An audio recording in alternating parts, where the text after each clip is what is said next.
Good evening everyone. In today's video, let us discuss the concept of forms in HTML.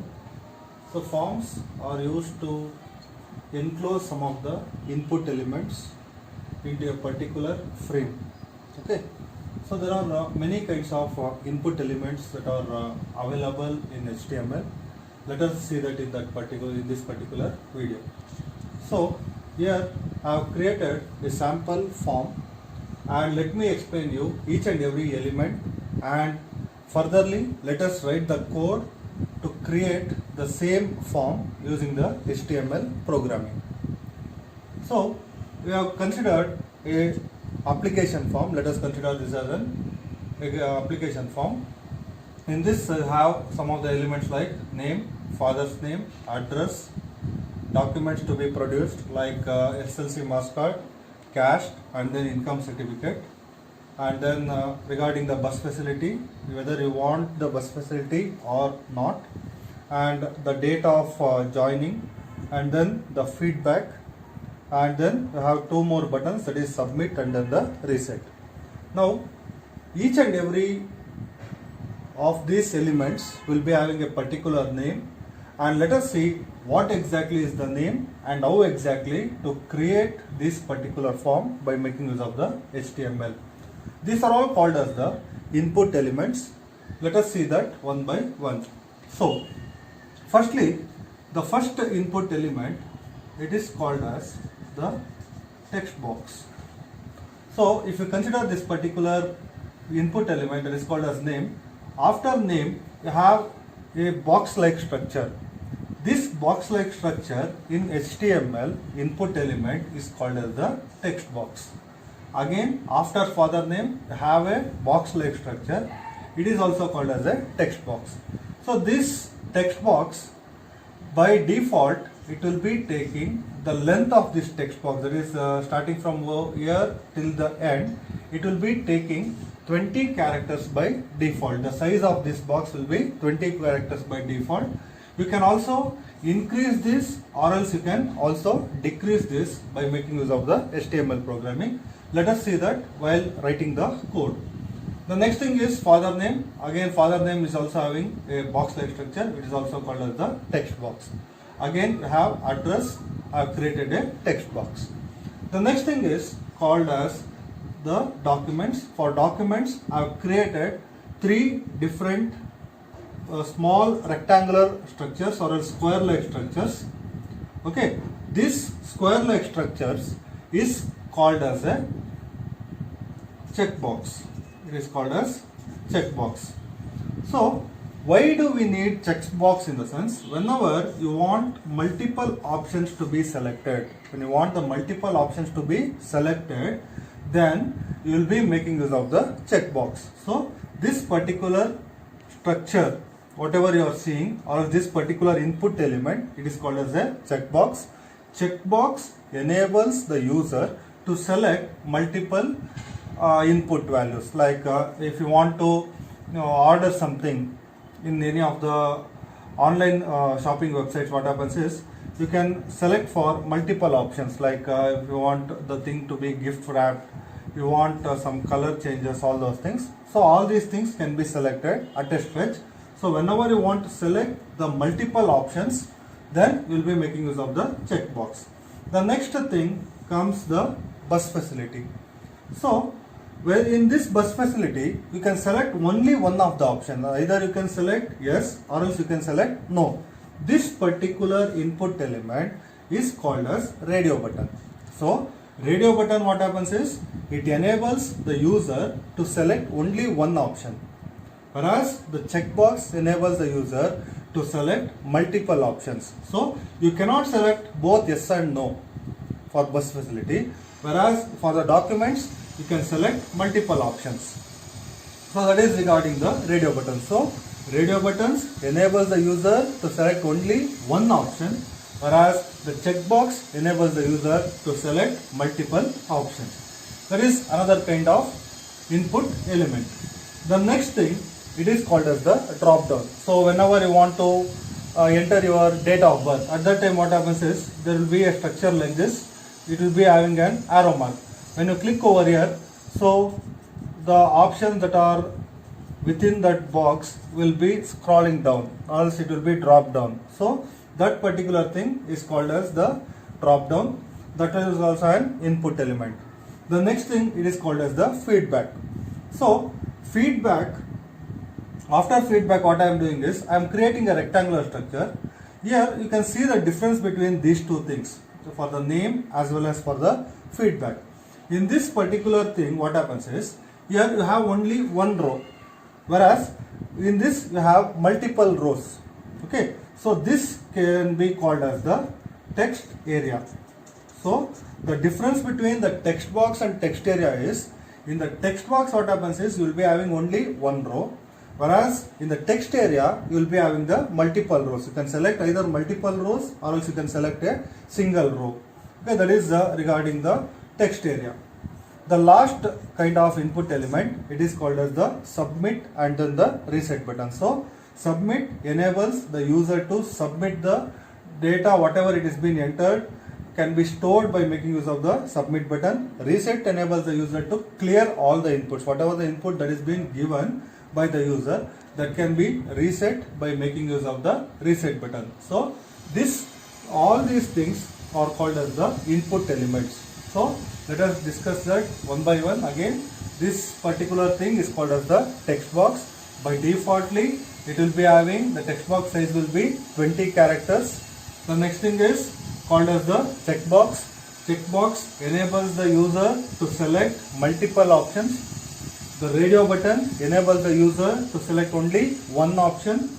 The next thing is the drop down. So drop down, what happens is, whatever the options you have within the drop down, that will be dropped down when you click over the arrow mark. Okay, that is the drop down. And have a text area. Text area is another text box like structure, but it will be having multiple rows. The next two kind of inputs, that is called as the submit and then the reset. Submit enables the user to submit the data that is being entered, and reset enables the user to reset or else clear the data that is being entered by the user.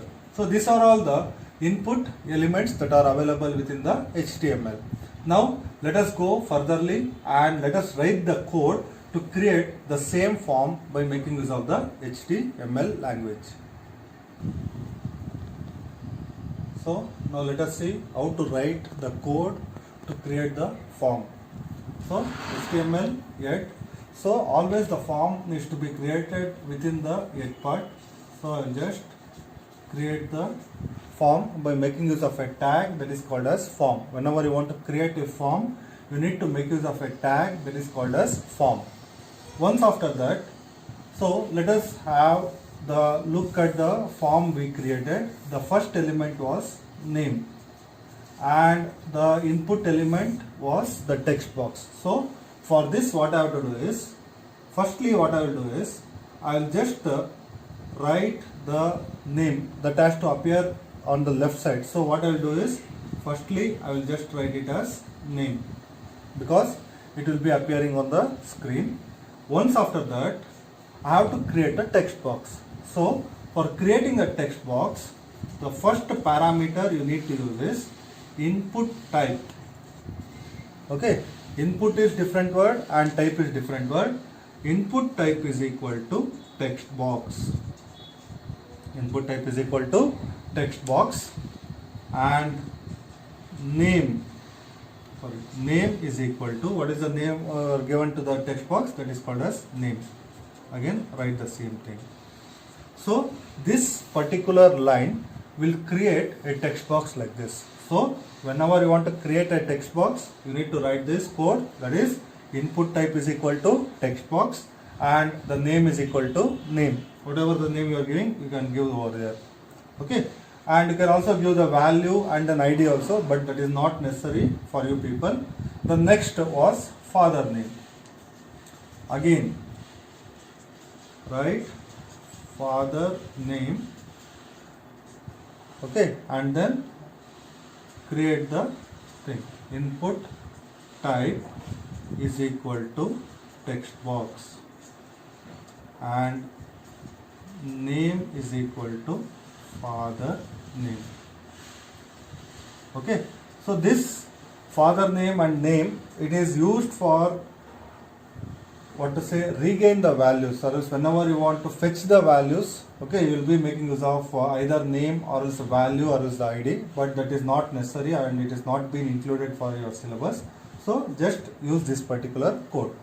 Now I have told you by defaultly the size of this text box will be having 20 characters size, that is the box will be having 20 characters in size. You can either increase it or else you can decrease it. So you can increase the size of this text box by specifying one attribute that is called as size. Size is equal to 30. If I give like this, what happens is this text box appears larger than this text box. That is, the size of this text box will be accommodating 30 characters. Okay, so that is the two text box I have created. So whenever you want to create a text box, you need to make use of this code. That is, input type is equal to text box and name is equal to the name or else father name given it, and you can either specify the size of the text box or else you can leave it as it is, no problem with it. The next thing what I created was the check boxes. That is, checkbox enables the user to select the multiple options. Now let us see how to create the checkbox. So I will make use of the break tag because I want the code to appear in the next line. So for that what I am doing is I am making use of the break tag. So here what I have to do is, the first thing was SSLC. So SSLC needs to appear over here. After that you have a checkbox, right? So for that, firstly I have written it as SSLC. Once after that, make use of the code. So the input type is called as the checkbox. Again write the same thing. Input type is equal to checkbox. Checkbox, and name is equal to SSLC. You can also specify value is equal to SSLC also. No issues. Okay. So if I write this particular code and if I execute it, what happens is you will get a checkbox like this. Next was caste certificate. So I want to create another one checkbox. So I am writing the code. That is, input type is equal to checkbox and the name is equal to caste. Okay, so what happens is, here you have a caste certificate will appear and then you have a checkbox like this. Suppose you want any one of the option to be selected defaultly, then you can write checked is equal to checked. So if I write checked is equal to checked, what happens is, so you have created two checkboxes. Out of this, for caste certificate, you have used the option that is checked is equal to checked. So what happens is, the tick mark will be appearing by defaultly. Okay, that is the use of this checked is equal to checked. The next input type, it is called as the radio button. So here yes and you have no. So for that what I have to do is, I will write yes firstly and then I want to create an radio button. For radio button you have to write input type is equal to radio. Input type is equal to radio and name is equal to yes. Once after this, go for creation of the next radio button, that is no. Input type is equal to radio and then name is equal to no. So we have created two radio buttons. The next thing, it is the drop down. So whenever you want to create the drop down, you need to include all the options that will be appearing on the drop down. For that, write it as select name is equal to date. Okay, and option value is equal to 1. So you want to create the dates, so the dates start from 1 to 31. So for creating the date 1, whenever you click over here, if you want the date 1 to appear, then you have to write this. So option value is equal to 1, close it, and then 1 needs to appear over there. Again option. Next again, if you want 1 and 2 to appear, then you have to add another one option, that is option value is equal to 2. 2 needs to appear, so that needs to be written over here, and then option. So you have created a drop down over here. Okay, so I have created the text box. For text box, you have to specify input type is equal to text box. For the check boxes, you have to specify input type is equal to checkbox. You can make a particular option to be selected by defaultly by specifying this particular attribute, that is checked is equal to checked. If you specify checked is equal to checked, what happens is one of the option will be selected by defaultly. Next, we are creating a radio button. For creating the radio button, the input type needs to be specified as radio, and we have created a drop down. For drop down, you have to specify this, that is firstly you have to make use of the select and then the option. Okay, for every option you have to specify this, like in the list. Okay, so you have made use of the list item, right? So whatever the list item that needs to be appearing on the list, in the list, those items will be specified within the li tag. Same way, whatever the values that needs to be appearing whenever this button is clicked, those values needs to be enclosed within the option tag, and then I am closing the select. Okay, now I have created the drop down. Once after the drop down, I made use of a text area. Okay, so in the text area, I have told you, specified you the difference between the text box and then the text area. So in the text area, you can have multiple rows, whereas in the text box you cannot have the multiple rows. So for creating of the text area, you just write it as text area rows is equal to 5 and columns is equal to 5. Okay, rows is equal to 5 and columns is equal to 5. So what happens is, it will create a text area which will be consisting of 5 rows as well as 5 columns, and then close this tag. So the text area is been created. Once after you create a text area, okay, nextly I want to create 2 more buttons, that is called as the submit and then the reset button. So for creating the submit button, you have to specify this code, that is input type is equal to submit. Input type is equal to submit, and name or else name is equal to submit. And for creation of the cancel button or else the reset button, input type is equal to reset, name is equal to reset. So what happens is, we will be creating 2 buttons. One will be the submit button and then other will be the reset button.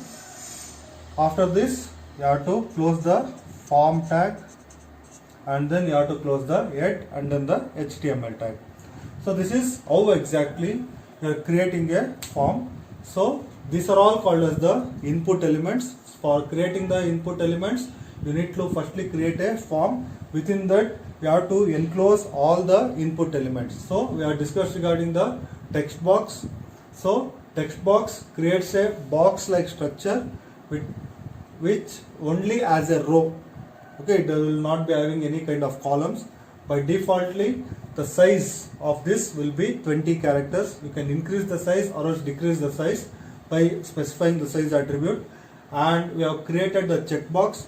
Checkbox is used to select multiple options, and we have created the radio buttons. For radio buttons, you have to specify input type is equal to radio. Okay. For text box, you have to specify the whole name, text box only. For checkbox, again checkbox only. If you want the option to be selected by default, you have to specify this attribute, that is checked is equal to checked. And radio button enables the user to select only one options. Checkbox enables the user to create multiple options. Once after that, we have created a drop down. So for drop down, select and then the option needs to be used. So how many ever values, whichever values you want to be displayed, those many option tags needs to be used. The next thing is called as the text area.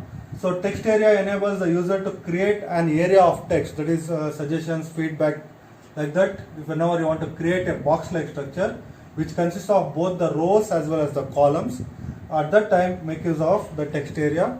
And then you have two more buttons, that is submit and then the reset button. So submit button, it is used to submit the values that is being entered by the user. Okay, here we are not storing any values because we don't have any kind of database connection over here. And the reset button, it is used to clear all the values that is being given by the user. So this is regarding the concept of forms. So hope you have understood the concept. If you have any doubts, you can contact me. And in our yesterday's class, I have sent you a program that is consisting of the code of the similar kind of program. You people just try to execute it and you can make the changes over it. Okay, thank you everyone.